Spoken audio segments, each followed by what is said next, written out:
Oke, Bismillahirrahmanirrahim. Assalamualaikum warahmatullahi wabarakatuh. Selamat malam semua. Saya di sini sebagai mahasiswa baru Universitas Maulana Malik Malang, Fakultas Syariah, jurusan Hukum Keluarga Islam. Perkenalkan, nama saya Alvin Kolbi Imron, asal kota Sidoarjo. Di sini saya akan sedikit menjelaskan tentang apa itu pandemic fatigue syndrome. Oke. Dilansir dari WHO, pandemic fatigue atau kelelahan pandemi merupakan kehilangan motivasi untuk mengikuti perilaku yang disarankan untuk melindungi diri sendiri dan orang lain dari virus.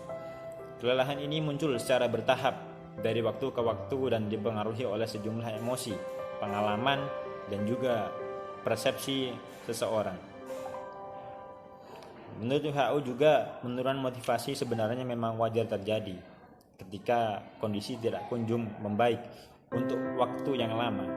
Orang-orang bisa saja mulai jenuh untuk menerapkan gaya hidup baru dan berujung pada pandemi. Jadi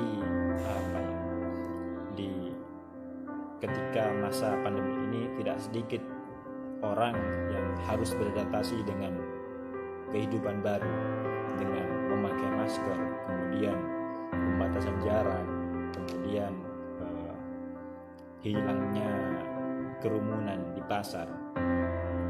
Yang dari dulu namanya pasar ya, identik dengan banyaknya orang di situ, dengan ramai. Tapi selama pandemi ini kita dituntut bagaimana kita harus jaga jarak, harus seminimalisir mungkin untuk adanya kerumunan. Dan yang pasti ini berdampak kepada para pemilik usaha, terutama pedagang, pemilik warung kopi, pemilik kafe, pemilik perusahaan, yang pastinya berdampak pada ekonomi usaha yang dimilikinya. Dulunya mungkin dia punya omset sekian juta rupiah, akibat pandemi ini dia pastinya bisa turun omset yang didapatkan karena sedikitnya konsumen yang order atau sedikit mahalnya biaya produksi, serta sulitnya untuk mencari bahan produksi karena batasan untuk keluar dari kota masing-masing.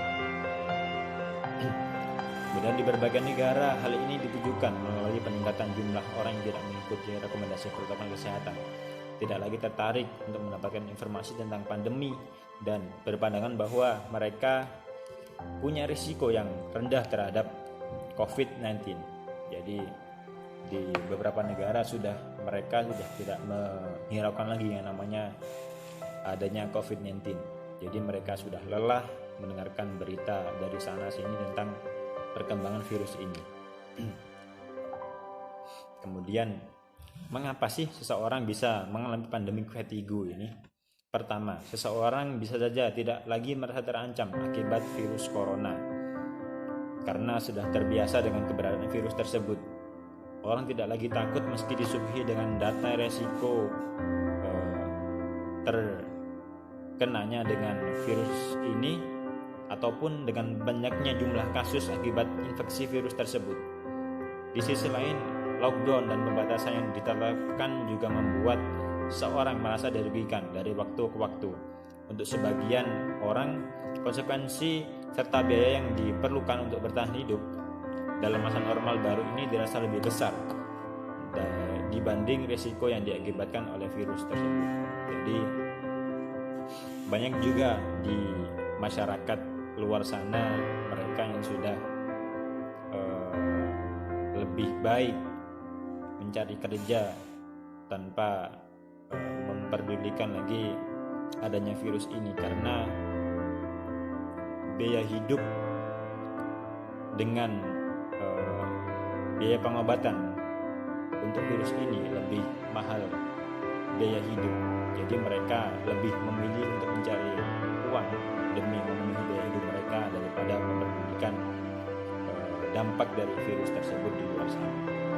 Kemudian kedua, dorongan dan kebebasan untuk menentukan nasib sendiri tumbuh dalam diri seseorang akibat pembatasan yang terus menerus dalam waktu yang lama. Hal ini dapat menimbulkan ketidaknyamanan dalam kehidupan sehari-hari.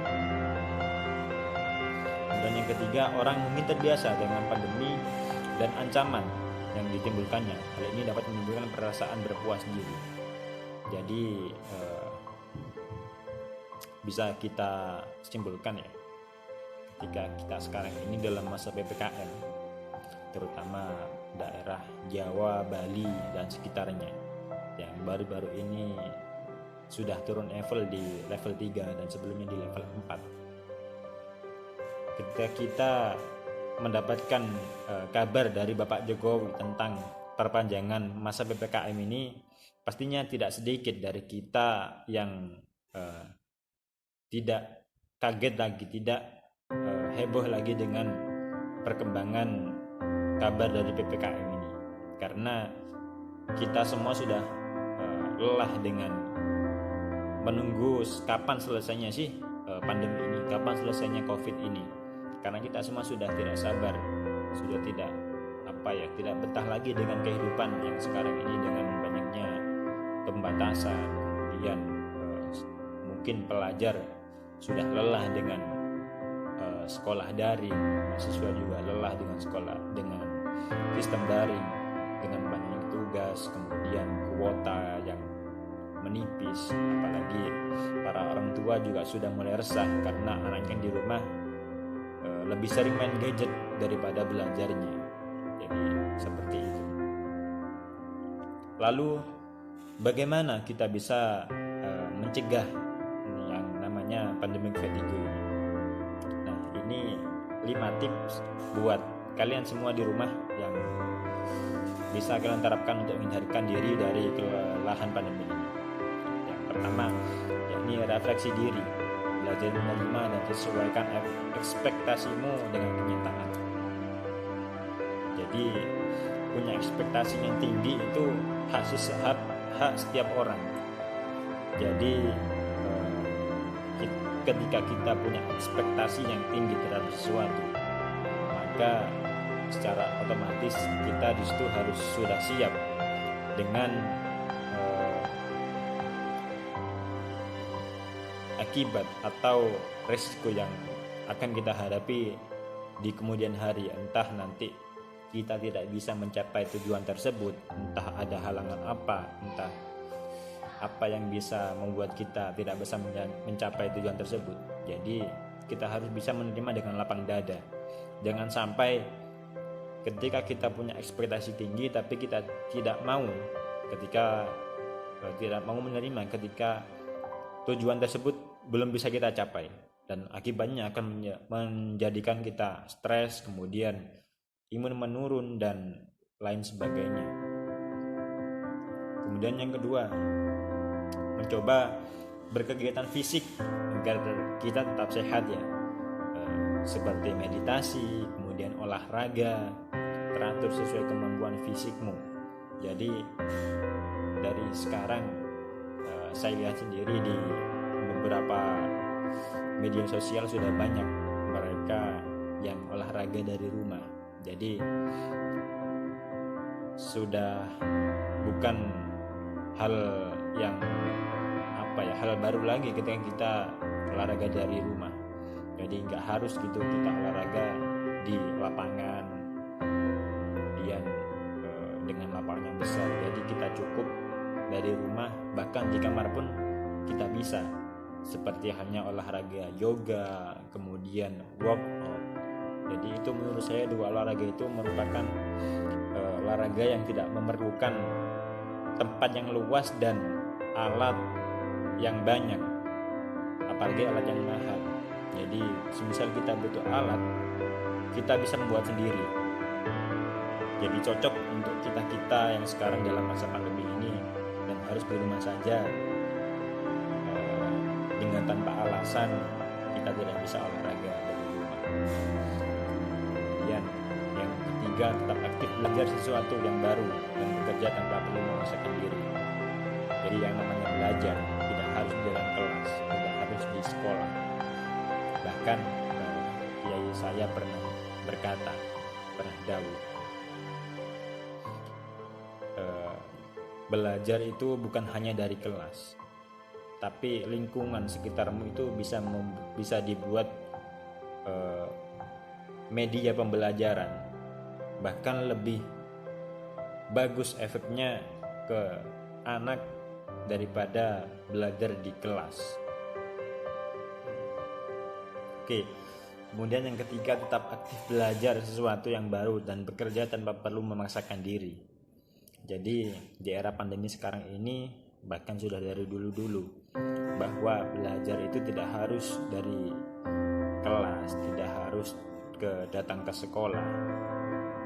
Jadi belajar itu bisa dimanapun, bisa kapanpun dan dengan siapapun, kata kiai saya. Dan itu efeknya lebih mengena gitu di mindset, di otak para santri dan para siswa, karena di situ kita langsung datang ke tempatnya atau langsung praktek langsung caranya. Semisal kita belajar cara menanam, kita di situ langsung praktek bagaimana cara memilih tanaman yang bagus, kemudian bagaimana cara menanam tanaman tersebut. Jadi tidak semua tanaman bisa ditanam secara asal dengan dimasukkan ke dalam tanah. Jadi kita harus lihat dulu bagaimana kesuburan tanah tersebut, kemudian pH tanah tersebut apakah cocok untuk tanaman ini bisa hidup. Jadi ketika kita tidak memperhatikan itu semua, mungkin tanaman sebagus apapun akan mati karena kita tidak memperhatikan itu semua ketika kita melakukan. Kemudian yang keempat, ambil waktu istirahat dari kesibukan sehari-hari untuk mengembalikan energi. Jadi yang namanya kerja itu perlu, berkarya itu perlu, tapi yang paling perlu lagi istirahat. Karena sekuat apapun kita, ketika sakit akan loyo. Jadi sekelas petinju pun ketika mereka sakit pasti akan loyo, akan lemas badannya, nggak bisa berbuat apa-apa, lemah. Jadi yang paling penting itu nomor satu menurut saya kesehatan. Jadi nikmat yang diberikan Allah yang paling besar kepada kita itu kesehatan. Sampai sekarang ini alhamdulillah saya dan kalian semua di rumah masih tetap sehat. Jadi jangan sampai lupa ketika kita punya tugas, ketika kita punya pekerjaan, ketika kita ingin berkarya, jangan sampai lupa untuk istirahat, karena itu paling penting. Ketika kita sakit, maka sudah project atau konsep yang sudah kita susun sedemikian rupa, ketika hari H kita sudah jatuh sakit, maka hancur sudah semua konsep, semua project yang kita buat berhari-hari atau bahkan berbulan-bulan itu. Kemudian yang kelima, buat batasan personal dengan orang-orang serumah serta struktur dalam keseharianmu. Jadi yang namanya kita manajemen waktu itu perlu. Bahkan